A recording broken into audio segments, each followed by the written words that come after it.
গৌরীপুর। প্রাকৃতিক সৌন্দর্যের অপার সম্ভার নিয়ে এই গ্রাম যেন এক খণ্ড স্বর্গ। সবুজে ঘেরা মাঠ, সোদা মাটির ঘ্রাণ আর পাখির কিচিরমিচিরে প্রতিটি সকাল শুরু হয় এখানে এক অন্যরকম আবহে। চারপাশে বিস্তৃত ধানক্ষেত যেন এক সবুজ সমুদ্র। বর্ষাকালে সেই ধানক্ষেত ভরে ওঠে পানিতে, আর তখন গ্রামের চেহারা হয় আরও মোহনীয়। গৌরীপুরের আকাশ জুড়ে আগুন রাঙা সূর্যটা ঠিক যেন এক আজলা আগুন নিয়ে বসে আছে।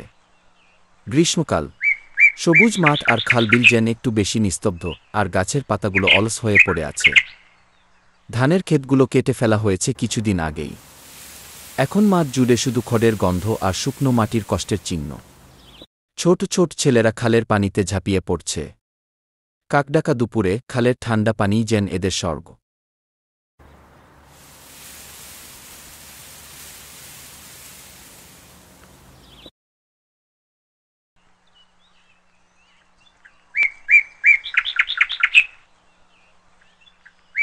এখানে গ্রীষ্মকাল মানে শুধু রোদ আর ঘাম না, এখানে গ্রীষ্ম মানে আম, কাঁঠাল, তাল আর শিশির ভেজা দুপুরে তালপিঠার অপেক্ষা।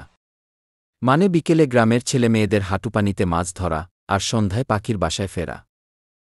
গৌরীপুরে গ্রীষ্ম একটুখানি ধুলিমাখা, একটু বেশি রঙিন, আর অনেকটা হৃদয়ের কাছাকাছি গিয়ে। প্রতি ফাগুন মাসে এইখানে মেলা বসে।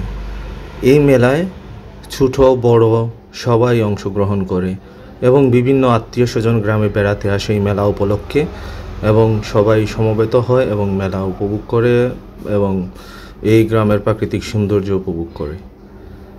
এবং আপনারা দেখতে পাচ্ছেন যে বিকালবেলায় এইখানে বা বিভিন্ন ধরনের দিবসগুলোতে এইখানে ঐতিহ্যবাহী কাবাডি খেলা আয়োজন করা হয়ে থাকে। এছাড়াও গ্রামের ডুবাগুলো সেচ করে এইখান থেকে যাকে যাকে মাছ ধরা হয়। বিভিন্ন প্রজাতির মাছ এইখানে পাওয়া যায়, আপনারা স্ক্রিনে দেখতে পাচ্ছেন।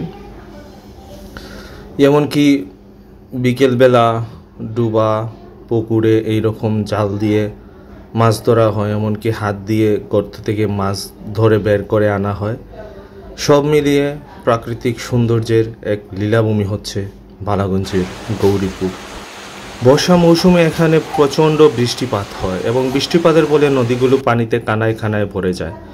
গ্রীষ্মকালে এরকম শুষ্ক কুষ্ক আবহাওয়া এবং গাছপালা পাতাগুলো অনেক ঝরে যায় এবং আস্তে আস্তে বসন্তে এইগুলা নতুন পাতা গজাতে শুরু করে। আপনারা দেখতে পাচ্ছেন স্ক্রিনে আসলে গ্রীষ্মকালের দৃশ্য। নদীগুলা শুকিয়ে গেছে, গাঙ্গুলা শুকিয়ে গেছে। সব মিলিয়ে প্রাকৃতিক সৌন্দর্যের এক লীলাভূমি হচ্ছে বালাগঞ্জের গৌরীপুর।